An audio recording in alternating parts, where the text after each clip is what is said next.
Graham Phillips in search of, and I do mean literally, the Holy Grail. This is Whitley Strieber. Welcome to another edition of Dreamland. Today we're going to be talking to Graham Phillips, the Chalice of the Magdalene. In search of the Holy Grail, he actually went on the Grail journey across England, uncovered the truth about King Arthur and some absolutely breathtaking secrets. Did he find the Holy Grail? Well, this is going to surprise you. This show is really going to surprise you.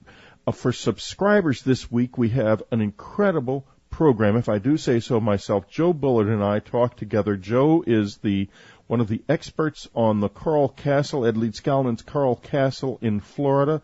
This is a fascinating program. We concentrate on that strange machine that Ed built and its relationship to things that I saw and reported in my book, The Secret School, and to the scientist who's called the Anonymous Scientist in our subscriber section describes as seeing in his close encounter. And there's a relationship between these things and Ed's machine.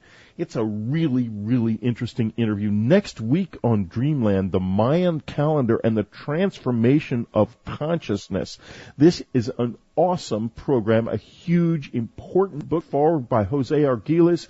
Carl Johan Kallman will be speaking to us from Sweden, so it's going to be extremely exciting. Now, I'd like to introduce, if I may, just a little bit about Graham Phillips. He's been on this radio program before for Atlantis and the 10 Plagues of Egypt, a fascinating show. We loved it. I loved it.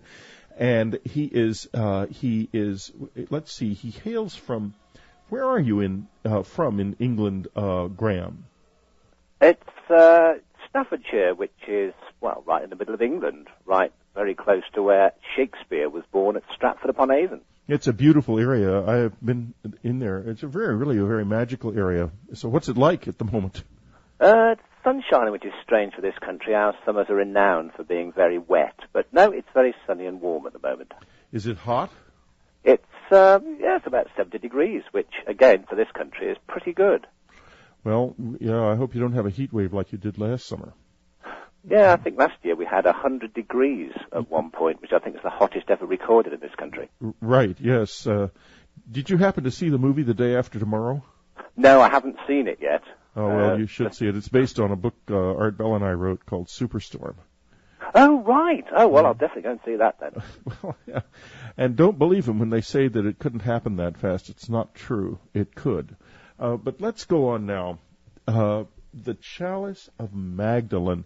What exactly are we talking about here? What is this?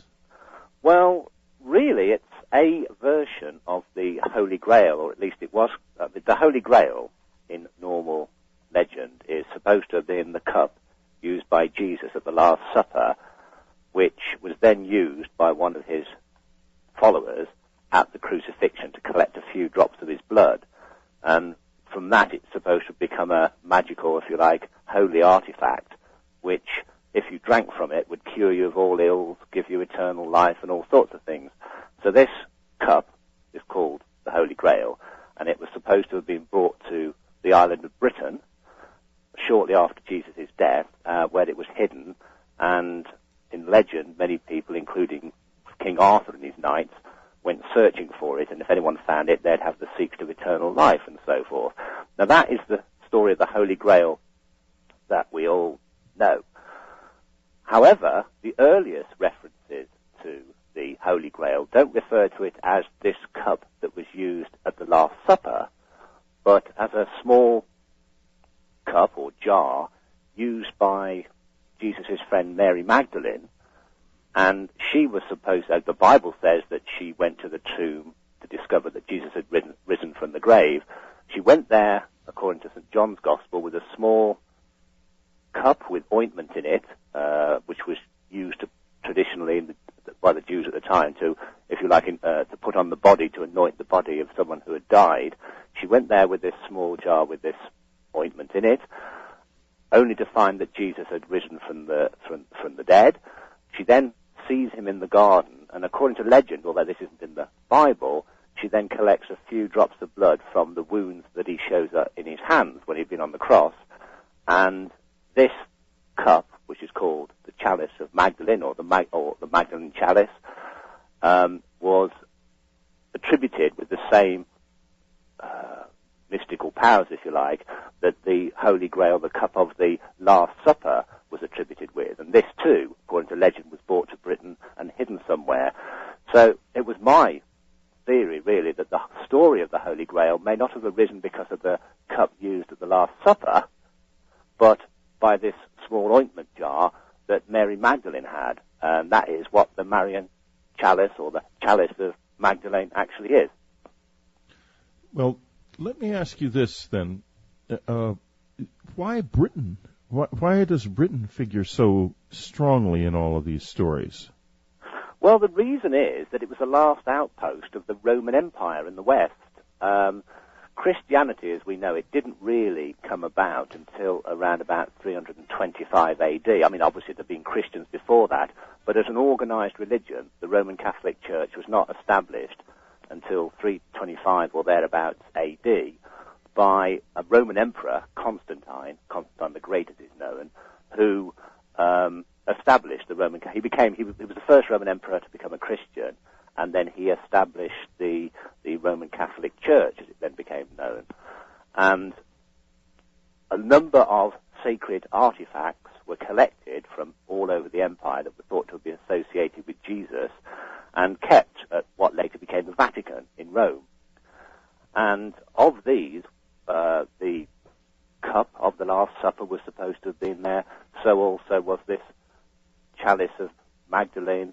There was splinters from the cross that Jesus was supposed to have died on, parts of the crown of thorns, all sorts of different items that were thought to be associated with Jesus and his life. Now, when the Roman Empire in the West collapsed in the early 400s, it was actually 410 AD when the Roman Emperor Honorius ordered that these sacred artifacts be taken out of Rome and brought to Britain, because the rest of Europe, which was the Roman Empire at the time, was being invaded by the Goths, the Visigoths, and the Huns and other tribes that came from the east, and they were completely overrunning the Roman Empire. But Britain, being an island, still part of the Roman Empire, was free from these invasions, at least at that time. And so these items, along with other things, gold, silver, and members of people's aristocratic families, were taken to Britain in around about 410 AD. So that's how the Holy Grail, if you like, the legends become associated with Britain, although later stories say that Joseph of Arimathea, one of Jesus' followers, brought the cup to Britain earlier than that. I think this is probably how the association with Britain came, because these holy artifacts were brought here when the Roman Empire collapsed. Now, the Grail, of course, it means a lot of different things. And what do you say to the enormous body of material that has gathered that the Grail itself is actually the family of Christ rather than a cup at all? Well, I think really they are right.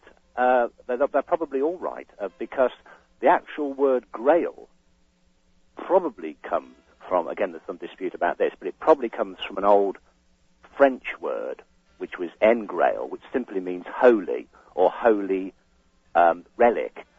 In the Middle Ages, it was big business, really, to collect things that had once belonged to saints or parts of their body, bones, for example, which were called relics, because it was believed if you had something that once belonged to a saint, then this would help cure you of disease and give you spiritual fulfillment and all sorts of things. Anything that belonged, so they were called relics, holy relics. Anything that belonged to the Holy Family, that's Jesus, Mary, and so forth, anything that actually had a connection directly with Jesus was an especially holy relic. And the word engrail seems to have meant a particular type of holy relic that was associated with Jesus or Mary or people who had actually known Jesus during his lifetime, rather than saints that had lived at a later time. And so if you're talking about a grail, which is the cup at the Last Supper that Jesus had, yes, it would be an engrail, a holy relic that belonged to Jesus. Or also would the cup of Mary Magdalene, because this had collected Jesus' blood and she had obviously been a follower of Jesus. So also, of course, would his direct bloodline, if he married Mary Magdalene, as some suggested, and had children, and someone even today may be a direct descendant of Jesus, then they would be carrying the bloodline, or in other words, the end Grail bloodline of Jesus. So, yes, you could actually say that these are all correct, the theories about them being Grails. So, let me ask you now, what made you decide to go on this particular quest? Because it's in a way, you're walking in the footsteps of the Arthurian Knights even, and we'll get into that and into the Arthurian connection in just a minute, but first tell us why, you personally, what drew you to this? Well, it was actually originally because of the connection with King Arthur. I'd written a book about King Arthur to see if he was an historical figure, and when I concluded that he may well have been, I thought, well, I wonder how much truth there is in the story of the Grail, and that's why I began to look into it. Well, we're going to go deeper into this in just a couple of seconds. When we come back, this is Whitley Strieber, it's Dreamland. We'll be right back.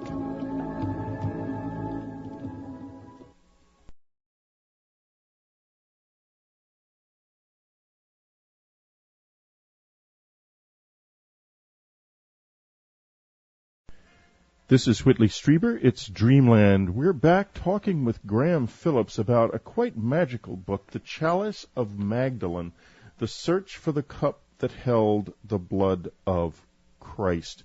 We were just getting into the question of the Arthurian stories before we left the air, and let's return now, Graham, to King Arthur, because, of course, King Arthur, if anyone was ever lost in the mists of legend and mystery, it's King Arthur. And what have you found out about him as a real person? Well, the story of King Arthur that we know now was written in the Middle Ages, let's say 600-700 years ago. The story of King Arthur fighting dragons, rescuing damsels in distress, and all that sort of thing, is clearly a medieval legend. However, these stories refer to a warrior king who lived around about 500 AD, many, many centuries earlier.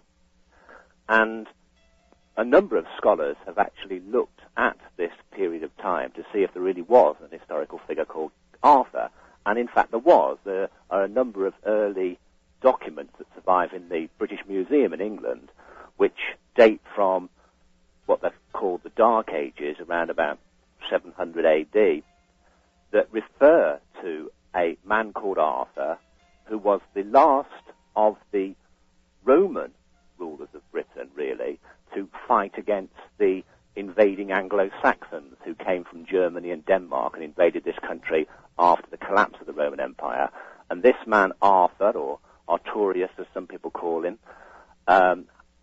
made a successful stand for quite a time against these invading Anglo-Saxons. He was actually a Romanized Briton.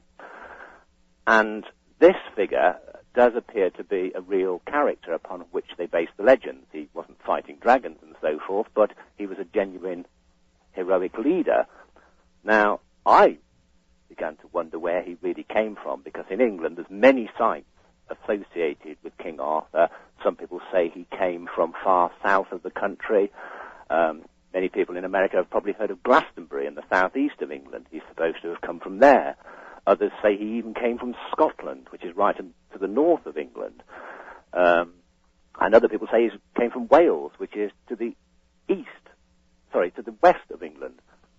And I wondered where he really did come from. So I started to look through a number of historical records to find out if there was a character who matched the King Arthur description at the time and where he came from. Cutting a very long story short, I found that there was one historical figure who united all the various parts of Britain to fight the Anglo-Saxons around 500 AD, whose name was, his tribal name was the Bear, which translated into the Old English, the Old British that was spoken at the time, is Arth, or Arthursus, which probably was the name which later became Arthur. Now, again, there's a lot more to it than this, but when I found there was a man who had pretty much the same name, did pretty much the same things as Arthur is supposed to have done and lived at the same time, I decided I'd probably discovered who he was. He, in fact, ruled from an old Roman city in the centre of England, not far from where I am now, which was called Viraconium. It's quite close to a big city in the centre of England called Birmingham. And he ruled from this place. The city, the ruins of it, are still there to be seen today. There's been an archaeological dig there that has shown that the person who was there around 500 AD was a very powerful warlord.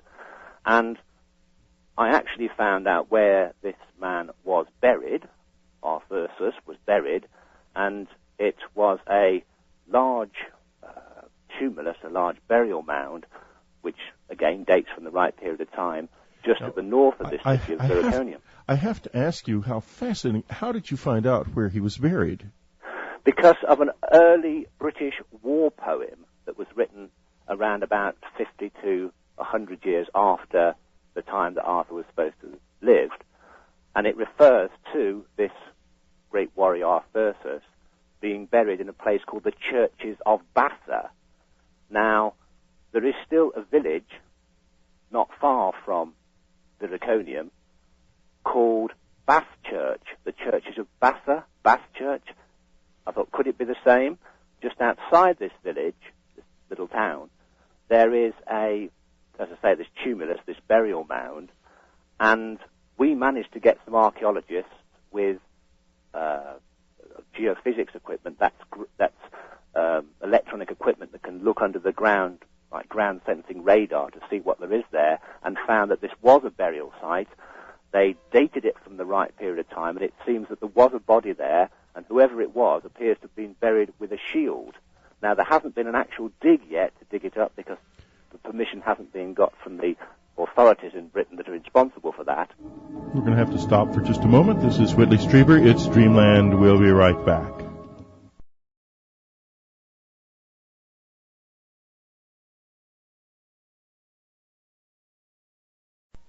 This is Whitley Strieber. It's Dreamland. I'm talking with Graham Phillips about a number of things. His book, The Chalice of Magdalene, The Search for the Cup That Held the Blood of Christ.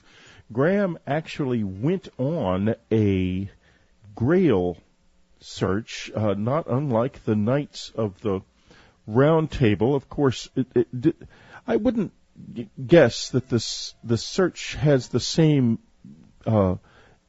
religious meaning for you that it did for them, or does it? How do you feel about the importance of the Grail as not only as a symbol but as a living instrument, if you will, of the power of God?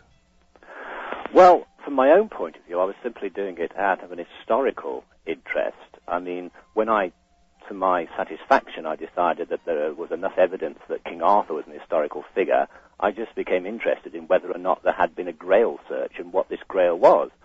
Well, as I was saying earlier, it seems that the earliest references to something called a Grail were to this cup that was supposed to have belonged to Mary Magdalene, which she used to collect some Jesus' blood when he appeared to her after he rose from the tomb, according to the earliest traditions. Now, this cup definitely, or a cup that was supposed to have been this cup of Mary, called the Chalice of Magdalene, or the Marian Chalice, as it's sometimes called, was in Rome for many years.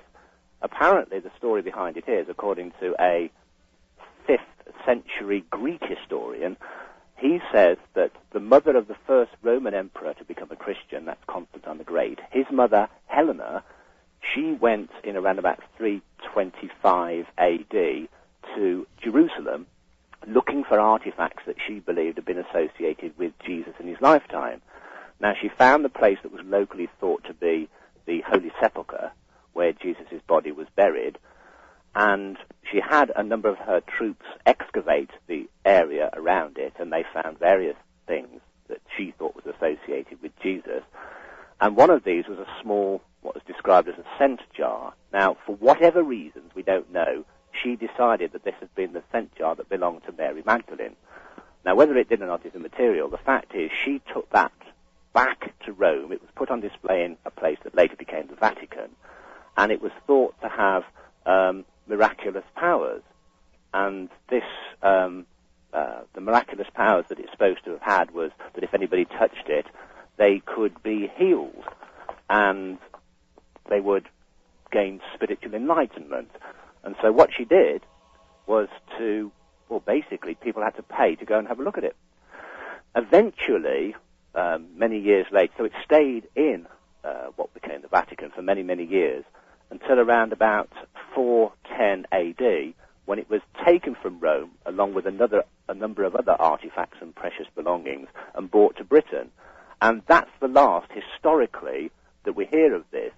Now, if this was the Holy Grail, then what happened to it? Well, the next time it appears is in legends associated with King Arthur, that his knights go looking for it. Well, generally speaking, in these legends of the Middle Ages, it refers to the fact that they are looking for the cup which was used at the Last Supper. But one particular story is, which was written in around about 1300, is about a particular family who came from the Midlands of England, the centre of England, called the Fitzwareen family. And these people were claimed to have had this Grail in their possession, but they said that the Grail they had was actually the Chalice of Magdalene, and not the cup that belonged to Jesus at the Last Supper.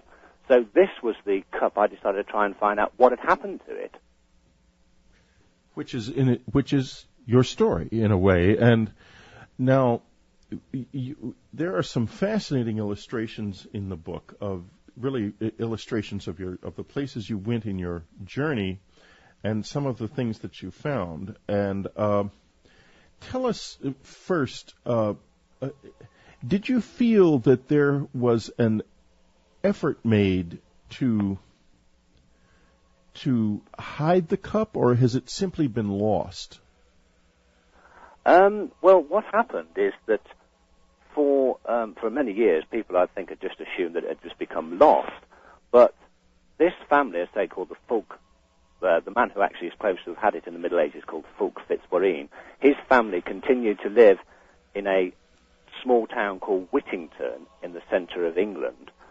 And there are a number of members of this family, his descendants, who claim to have actually seen this cup or had it in their possession. So I managed to trace that down. I mean, that took some time, going through old records to find references to this cup, until eventually the last member of this family, I mean, they'd intermarried, and so the family wasn't called Fitzwareen anymore. They were then called the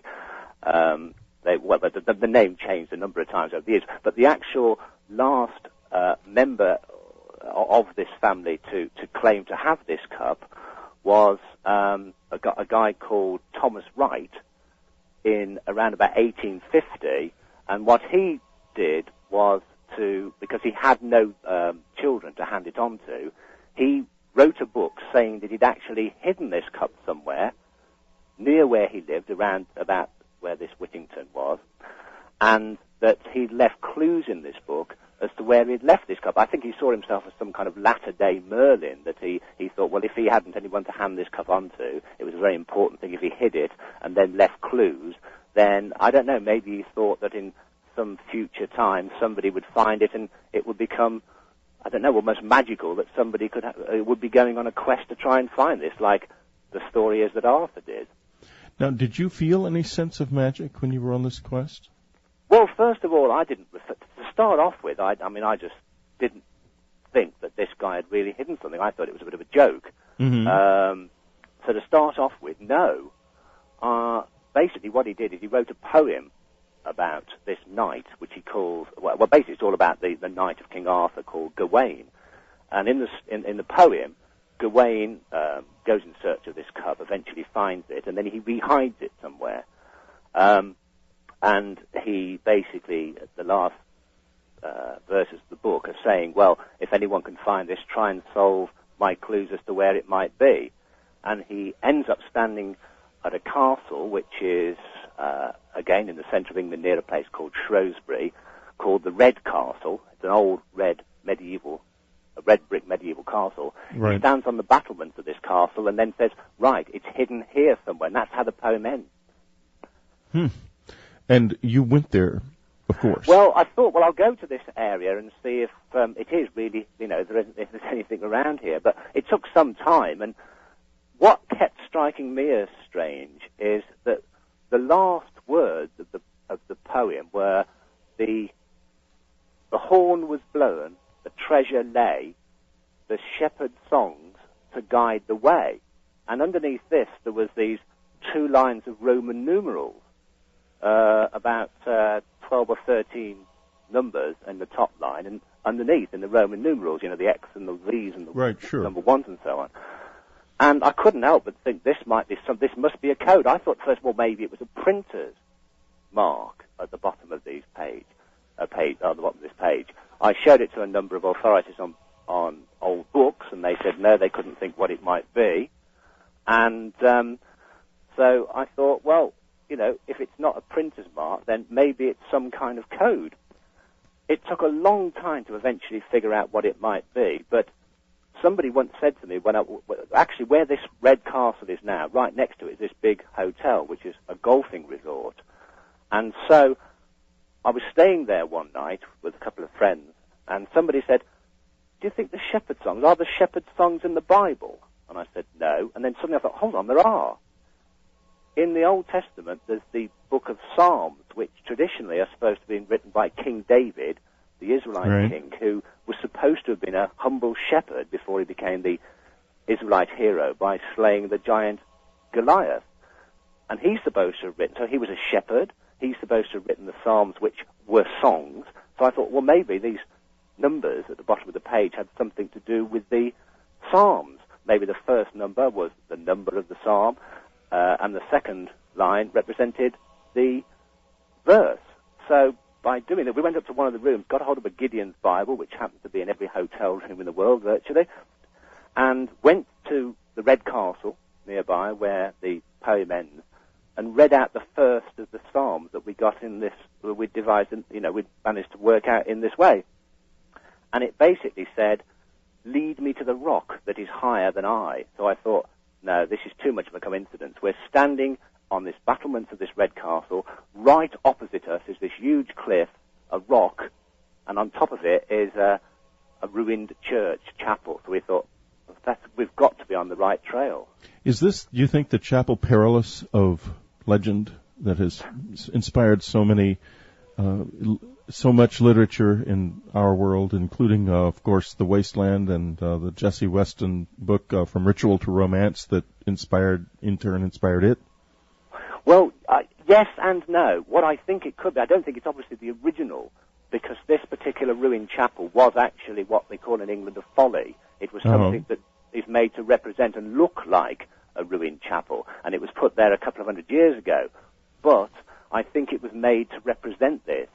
And in fact, the person who put it there was an ancestor of the man who had written the poem. So it was obviously put there to represent this chapel.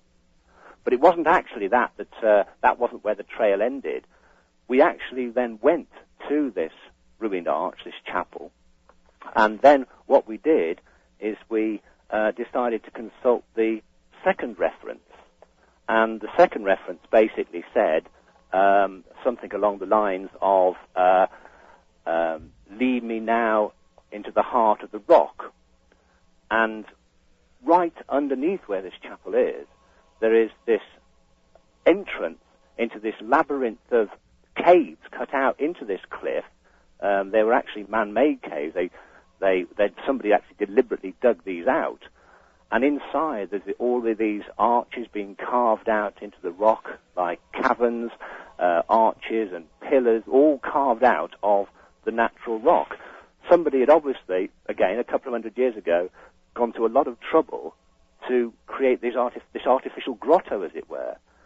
So we wandered right the way through this grotto, these caves, to the other side, and came out the other side of the cliff, of this hill, to find ourselves facing this great big gorge cut out between the rocks.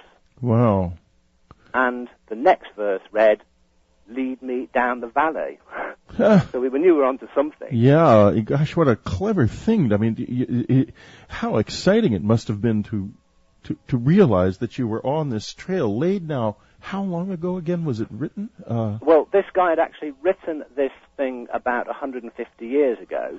But he'd got this cup that was supposed to be at the end of this trail, which was at least 2,000 years old. Now, why would he have concealed it? What do you know about him? Well, all we do know about him is that he was what they call an antiquarian. He was a sort of amateur historian of his time who was very interested in local legends, local stories, and local history of the centre of England. And when I started telling a number of modern-day local historians about this, they basically said, well, yes, but he was just into old legends anyway. You know, he's probably just having everyone on. I said, well, the fact is that he was a direct ancestor of a man in the Middle Ages who claimed to have had this cup. Secondly, he'd gone to a considerable amount of expense and trouble to get this book done and so on and so forth to hide what he claimed to have been the Magdalene Chalice or the Marian Chalice. We're going to have to take a little break, Graham. It Graham. to me that he was just playing a joke on anyone. We're going to have to take a little break, and okay. We'll be back in just a minute. This is Whitley Strieber. It's Dreamland.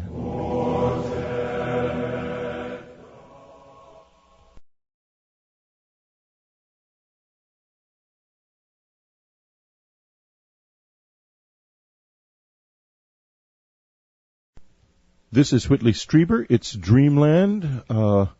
I'm tempted to ask you, Graham, now, but I want to stay with the journey because did you find the cup or not? But instead of asking that question right now, I think that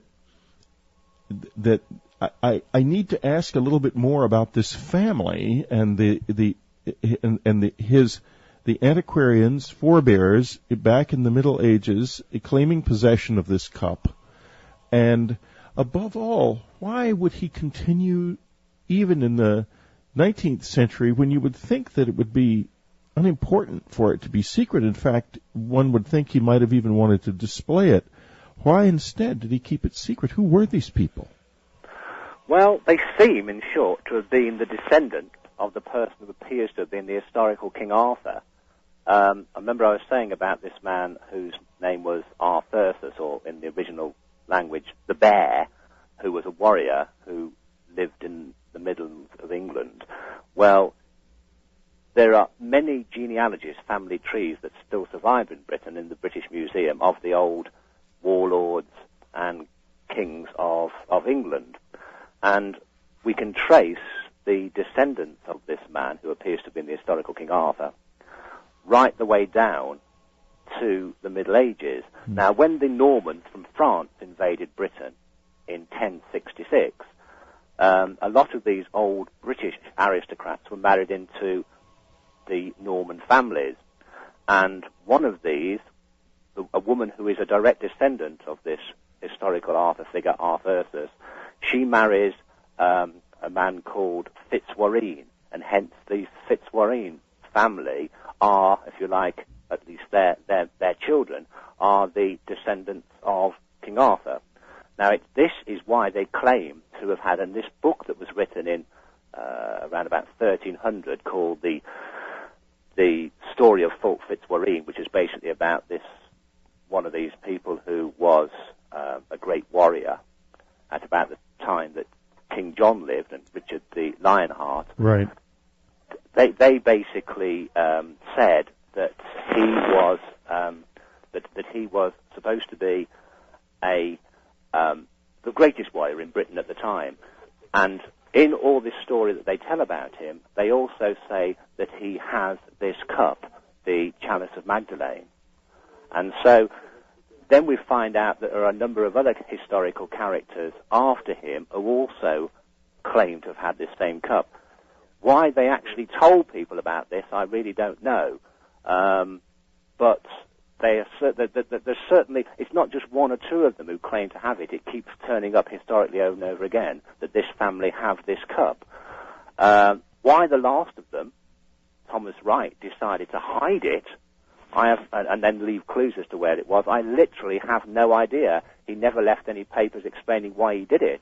All I can think is that he wanted to try and recreate in the future sometime an historical quest such as the sort that Arthur had been on. And the sort that you've now been on. And the sort that I've now been on. So you took the bait and went on the quest. Well, yes, I did. But I didn't, as I say, at the time, I had no idea there was going to be anything at the end of the trail. And so let's now go back to the canyon, and you've come out and you're down in the valley. What's happening now? Well, basically, when we got to the end of this valley, the next verse said, before me is the house of the Lord. Well, as you can probably imagine, we were by now expecting there to be something there, and there was. Right in front of us, there was a church, the house of the Lord, the church. It was a small chapel in a place called Hodnett, which is around about 20 miles from Shrewsbury and around about 2 miles from the point we'd started at this red castle. And the next verse read, I enter now into the house of the Lord. So, walked into the church. Then the next verse says, and I turned to my right and I beheld. So we looked to the right. And it then says, I reach out my hand and take the cup of salvation. Cup, the Grail, the Chalice of Magdalene, perhaps it had some connection with this. So we basically looked what was there to the right when we entered the church. And it was this stained glass window. And the stained glass window represented 4 figures: Matthew, Mark, Luke, and John, the 4 gospel writers. And they each have in their hand the books that they wrote, the Gospels of the New Testament, except one of them, who is not holding the book as you would imagine, but he holds a chalice, a cup in his hand. And this was the figure represented by the figure of St. John, the Gospel writer. Now I thought, well, why is St. John holding a chalice? He's right up the corner of the church, exactly where, if I've interpreted this code correctly, where I'm supposed to look. And we're going to St. look. John holding a chalice. We're going to look with you in just a moment. We have come to the end of this segment. This is Whitley Strieber. It's Dreamland. We'll be right back.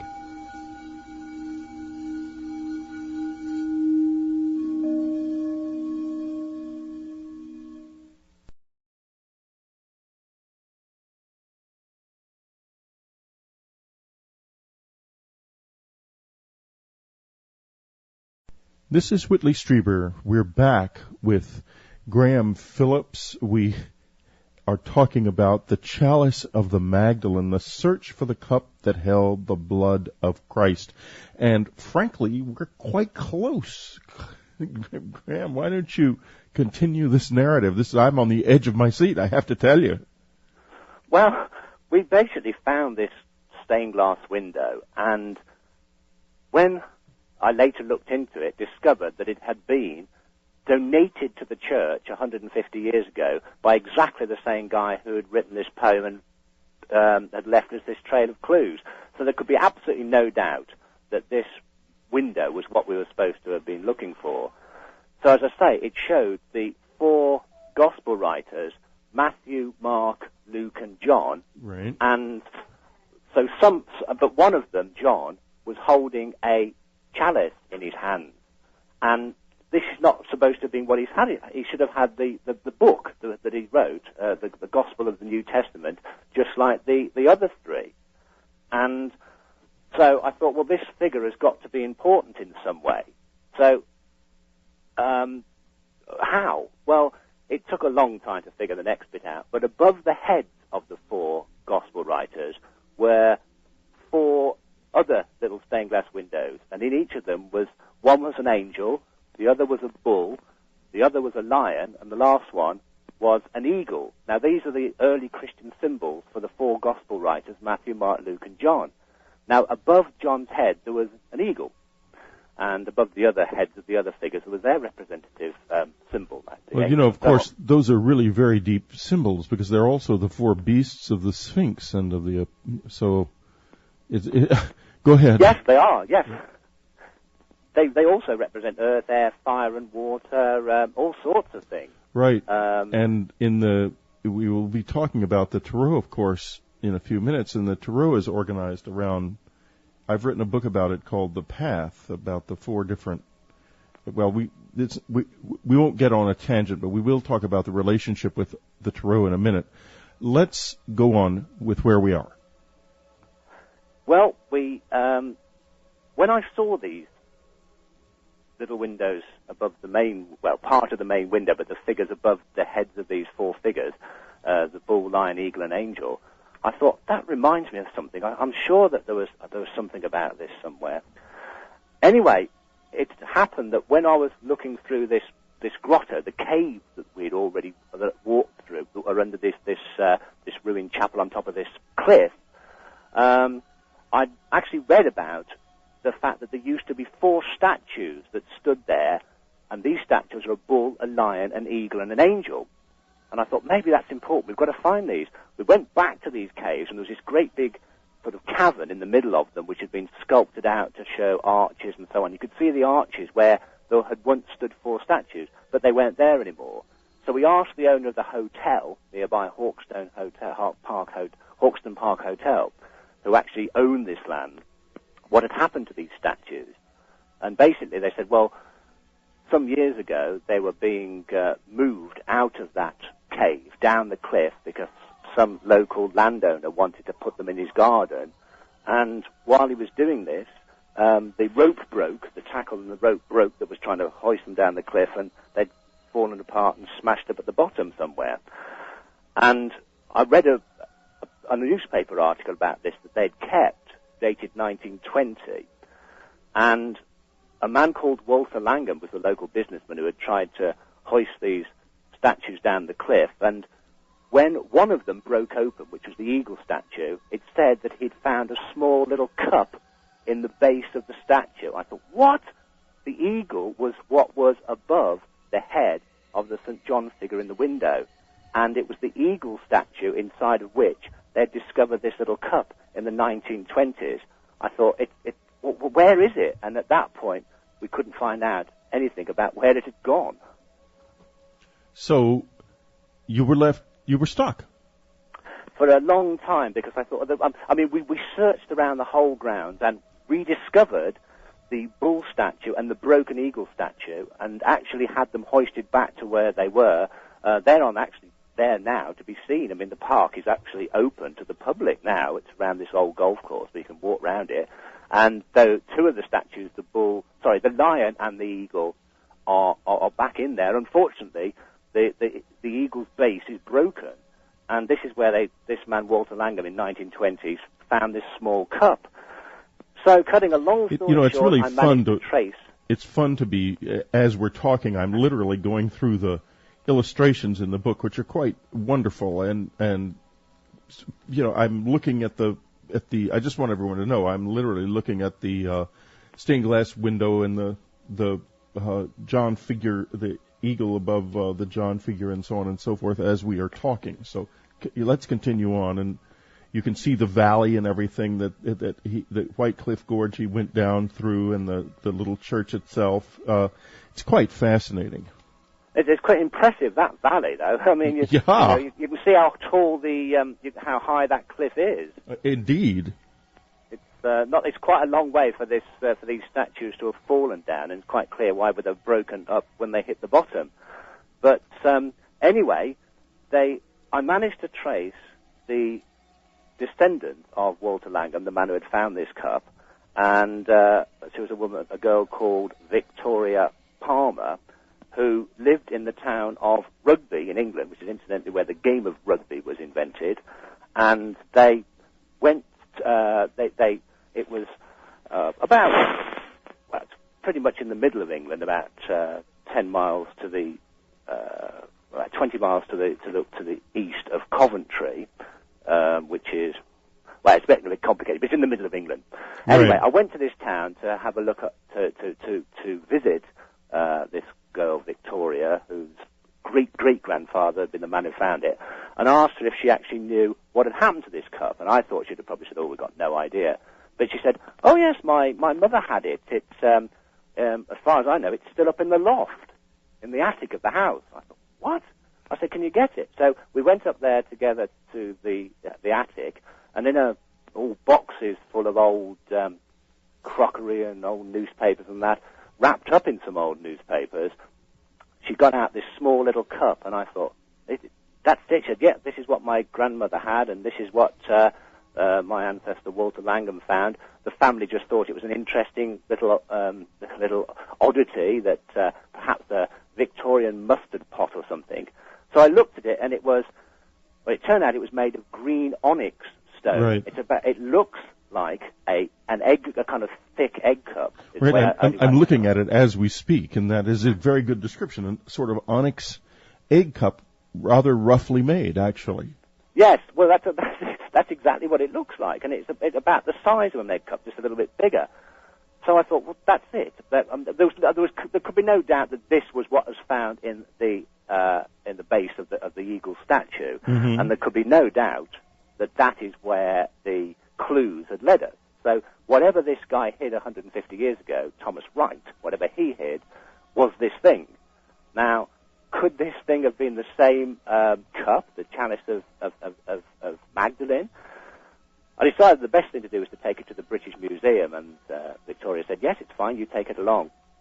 So I took it to the British Museum and asked them what they thought it was. Now, I didn't actually go up to them and say, I've found this, is it a Grail or what? I asked them, can you tell me anything about this?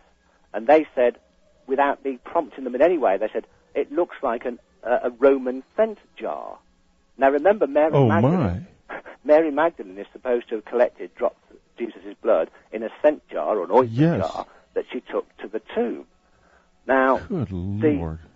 So basically, that's the first thing they said.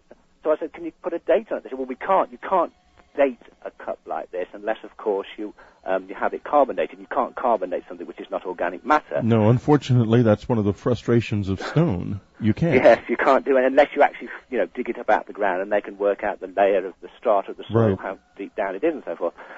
So they said, yeah, well, in fact, we can show you some others like it. So they took me to this room where there's other Roman scent jars on display, and they looked exactly the same. The only difference was that the other ones had tops on them. And she said, well, this probably had a lid on the top, and obviously that's got lost over the years. So I said, well, could you put a date on it? She said, well, by the look of these, it looks like it could be 1st century. And I said, where do you think it came from? Well, they couldn't tell me exactly where it came from.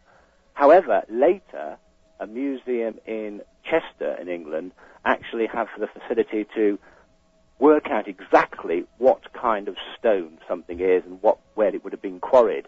And it turns out that it's onyx stone that would have been quarried somewhere in the region of Palestine in the 1st century A.D. Oh, my goodness. Well, this is where Jesus and Mary Magdalene were supposed to have come from. How extraordinary.